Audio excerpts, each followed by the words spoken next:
Now, this is a big question.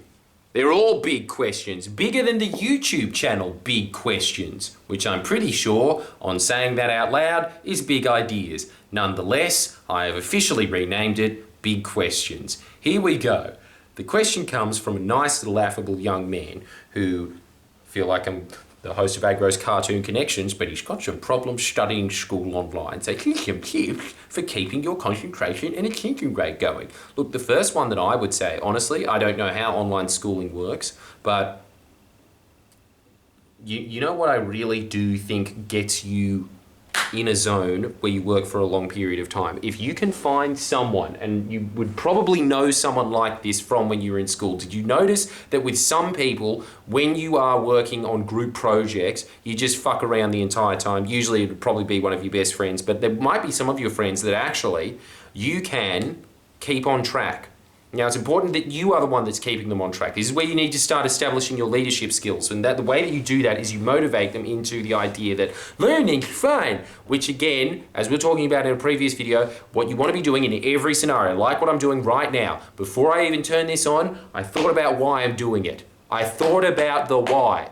I thought about what is the point of this video. And that gives your brain a goal instead of it flowing around in the wind. The reason that you are never concentrating is always going to be because you don't have a why. That is always going to be the reason that you start thinking, oh, the cornettos, what's better, game time or cornettos? Is game time PC anymore? Like, it just keeps going like that, right? But if you have a why, don't have time for that. Let's focus on this. It shrinks all of the options in life. And that's one of the things that people always talk about is choice paralysis. Choice paralysis can be defeated. It is an evil monster. And the way that you slay the dragon is by narrowing your choices to one thing. And doing that, you will be a very happy person if you do. With this, for instance, that's why I think that, say, with the HSC, for example, it's a very good goal to have, which is just, let's see how high I can get the number. That is the beginning of a lifelong habit that determines success. Again, it has nothing to do with intelligence. It is all about how much you can focus. That's the challenge there with the HSC. I am telling you right now, from experience, that was the distinction. And when I think back at it, if I could do it all again, obviously, I would ace it. I mean, look, I got pretty close to acing it. Not as close as my fucking girlfriend, but anyway, I always feel like the dumb one in the thing. But like, you know, I did well. I did well, right? But not the best, not even close to the best. But like, when I look back at it, there was so many things that I could have done again that would have increased my concentration. And I will get to those. But I just need you to think about that one point.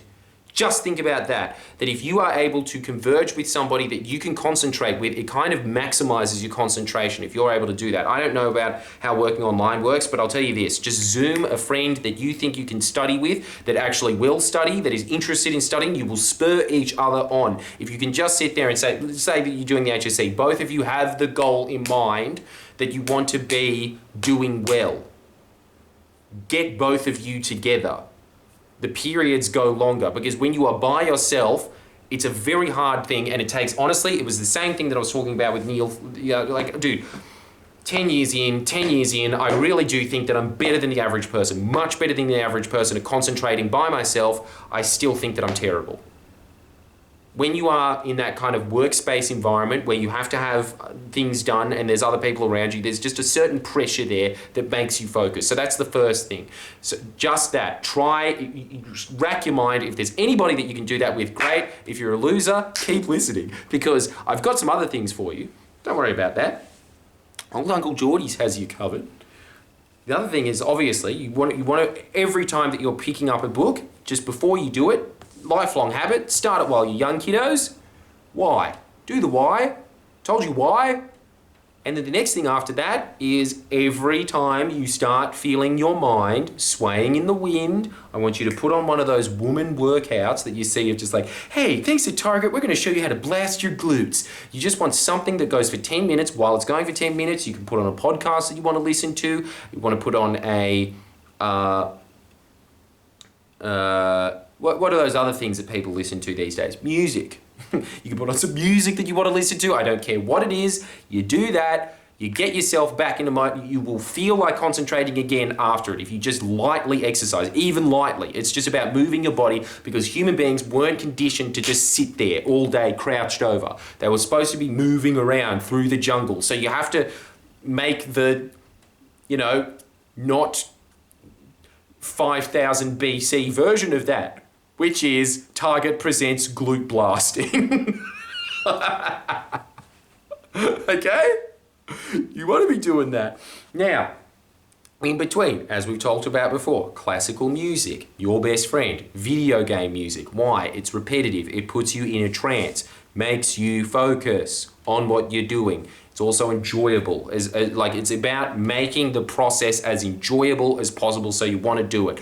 So it's all about setting it up. It's just like, okay, while I'm studying this, I get to listen to music that I like to listen to. That's a little plus. After that, I get to exercise or listen to like 10 minutes of my podcast. That's a plus because you are rewarding yourself. You're giving yourself a little reward. That keeps you focused for the time that you were doing it. And then you will start to notice, and this is crazy what happens after a while. This is the insane part. You start realizing that those gaps of when you need to take a break start extending because you have made the actual process of doing schoolwork more fun than procrastinating. That's what you're trying to do. You're trying to set up an environment that would make it more fun than procrastinating. What are you procrastinating on? What are you procrastinating on? You need to be thinking about that. Why? Why are you doing that? I would wager it is because it is easy. It's easy to do, and studying something new takes a little bit for your brain to get going. But again, if you're just in that state for a few minutes, starts building on itself, doesn't it? So, when you are in the state of, do I need to study, do I need to study, no. Let's go through it. Why? Put on music, give yourself breaks as soon as you start feeling your mind wander. As soon as you start feeling your mind wander, work out, go back to it. Go back to it after that. That's what you want out of that. Okay? So, anyway, what I want out of you is $2. I want you to sign up to the Jordan Shanks exclusive, where you will be getting unlimited access to all of the videos that I do if you sign up for the Wayne Dyer tier. If you sign up for the Jib Road tier, you will be getting 50% access. But I cannot tell you how many people are always saying to me, people actually stop me on the street these days. Sometimes I get like a guy walking around with a bag of lettuce, really clean skin, comes up to me and says, "You changed my life. Can I have some of that lettuce?" Of course. And it's a good feeling, I've got to say. But I'm obviously going to be privatizing that good feeling. No, but there's all these free ones. I want you to shut up about it. But if you can, I think that you should. I think that you should invest in yourself. Do it. Invest in yourself. What is there a better use of your money on? Okay, I'm telling you what the better uses is, right? Food, shelter, electricity, water, and then after that, yourself. That is, after those four main priorities are settled, the most important one. It's worth the money, okay? All right? No, I'll see you around. Thank you.